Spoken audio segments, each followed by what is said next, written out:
என்ன மச்சான் வர சொல்லியிருந்த?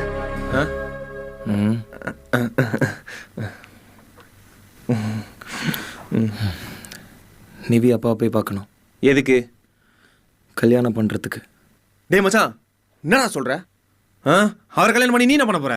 அப்ப நிவி வாழ்க்கை அதெல்லாம் தப்பு மச்சான். ஹேய் சீ, நான் எங்க கல்யாணத்தை பத்தி அவர்கிட்ட பேச போறேன்னு சொன்னேன்டா. அப்படியா? Introducing Share.Market by PhonePe. Enjoy zero brokerage fee till 30th June. நான் எங்க கல்யாணத்தை பத்தி அவர்கிட்ட பேச போறேன்னு சொன்னேன்டா. அப்படியா? அப்படி தெளிவா சொல்லி பழகுடா. எப்ப பார்த்தாலும் தப்பு தப்பா புரிஞ்சுக்கிற மாதிரியே பேச வேண்டியது. ஓ, இல்ல நான் மட்டும் நீ எல்லாத்தையும் சரியா தான் புரிஞ்சுக்கிறல்ல? கடுப்பேத்தாம சொல்றத மட்டும் கேள்றா பைத்தியக்காரா. ஓகே.